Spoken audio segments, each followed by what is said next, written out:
Hard hitting vlogs. Hello viewers, भाई आज के हमारे वीडियो का टॉपिक है बीजेपी से गठबंधन करने में क्यों हिचक रहे हैं जयंत चौधरी। दोस्तों, जयंत चौधरी को अजीत से सियासी विरासत में आरएलडी मिली है, जिसका राज्य स्तर का दर्जा खत्म हो चुका है।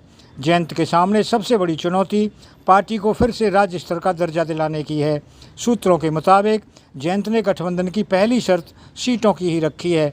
जयंत कम से कम आरएलडी के लिए 8 सीटें चाह रहे हैं, जिससे वोट प्रतिशत में इजाफा हो और उसका दर्जा वापस आ सके। रिपोर्ट्स के मुताबिक बीजेपी जयंत को 2 सीटें, एक सीट बागपत और दूसरी बिजनौर सहारनपुर में से एक देने को राजी है। बागपत सीट पर बीजेपी का कब्जा है, जब सहारनपुर और बिजनौर में बीएसपी को जीत मिली थी।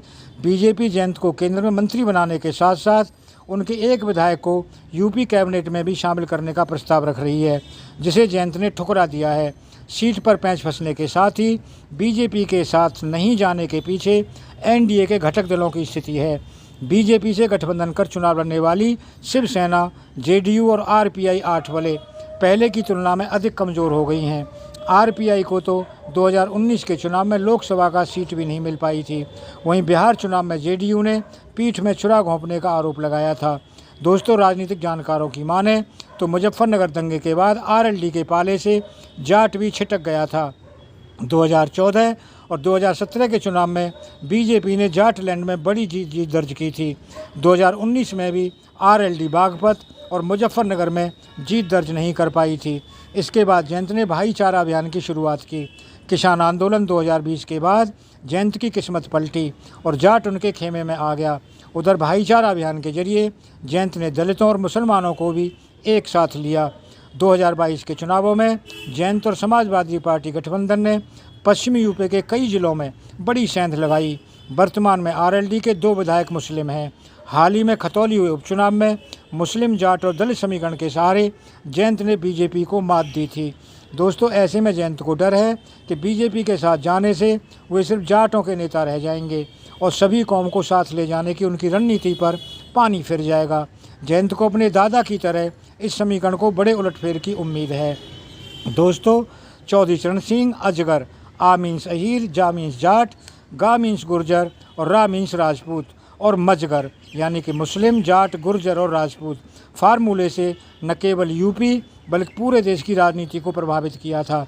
भाईचारा पॉलिटिक्स में सेंध के साथ साथ जाट युवाओं के भी अलग होने का डर जयंत को है।